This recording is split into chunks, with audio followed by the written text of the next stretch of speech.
Hello people of the world! So for today's video ay nagkaayayaan nga na lumabas at maggala. Actually hindi talaga to planado kasi may mga plano kasi tayo na hindi natutuloy kaya mas maganda yung biglaan. So kapag biglaan wala tayong choice. So ayan, biglaan lang talaga siya kaya nagkaayayaan kami na lumabas. Actually hindi namin alam kung saan talaga kami pupunta. So, nag-decide muna kami na magpagupit kasi sobrang haba na ng mga buhok namin at dami ng split ends. So, sobrang bigat na rin ako sa ulo ko kaya nagpagupit na ako. So, ganyan pala yung aking naging hairstyle. Actually, yung ganyang hairstyle, yan yung mga gupit ko nung high school. So, binalik natin kasi hindi na tayo pabata, 30 na tayo girl. So, ayan, nagpunta ulit kami sa mall at naglibot-libot at naghahanap nga kami ng makakainan dyan. Yung affordable pero sulit naman. Gusto namin kasi dun sa bago na. So, bagong kakainan, syempre, para bagong experience, bagong lasa. So, deserve naman natin yan. So, libot-libot kami, punta kami sa second floor, first floor, sa second building, hanap kami ng kakainan.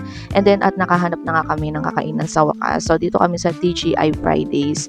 At sobrang sulit naman ng kanilang meals, 375 pesos, may appetizer na, may main dish na sila, at meron pa silang welcome food or ano ba yon? Basta yon. So, ayan, binigyan nila kami ng nachos at masarap yung kanilang dip. Yung dip nila ay yung tomato, parang minash lang na tomato. Pero okay naman. So, maganda rin yung kanilang place. Ang ganda ng vibe. At ito pala yung in-order namin is salad. So, sa 375 pesos, makakapimili ka na ng iba-ibang klase ng appetizer, tapos main dish. So, ayun yung in-order namin. Sa akin, ang in-order ko ay 6 pork loin at dun sa aking friend, ang in-order niya is tenderloin. So, masarap yung kanilang food at sobrang sulit kasi full meal na siya kasi may kasama na siyang salad, may main dish na at saka may juice ng kasama. So, sulit na sulit. So, open rin pala sila or pwede rin kayo dito for event or for family. Gusto niyo mag-bonding, gusto niyo mas kakaiba yung kakainan ninyo. So, pwede naman kayo dito kumain. Then, after natin kumain, syempre may next destination kami. Mag-aayos muna ang mga person, magpapaganda kahit hindi naman maganda. So, yeah, ayos-ayos. Syempre, para naman maganda tayong tingnan sa video. Charot.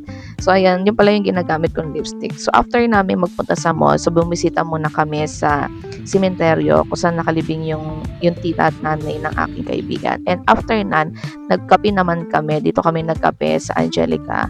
So, kabuyaw lang to. At sobrang ganda ng vibe kasi old house. Sobrang siya, comfortable, para ka lang nasa bahay, yung kanyang atake. At sobrang sulit din yung kanilang mga food, yung kanilang mga milk tea, frap, yung mga iced coffee, at yung kanilang mga pagkain dito. At nag-decide kami sa taas pala kami pumwesto kasi tatambay talaga kami ng matagal kasi inabot kami ng sobrang lakas ng ulan dito at magpapatila lang kami ng ulan. So, umakyat na kami sa second floor at tingnan nyo naman kung gaano kaganda yung kanilang place, 'di ba? Old house talaga siya. Kasi ang Laguna kasi or ang Cabuyao, Santa Rosa talagang mayaman sila sa mga old house. So, kailangan talaga natin i-preserve yung mga ganito. So, ayan, nakalimutan pala namin mag-picture. Sorry guys, nakalimutan pala namin videoan yung in-order namin. Naalala lang namin itong paubos na. So, yun lang. Sana na-enjoy kayo sa panonood. God bless.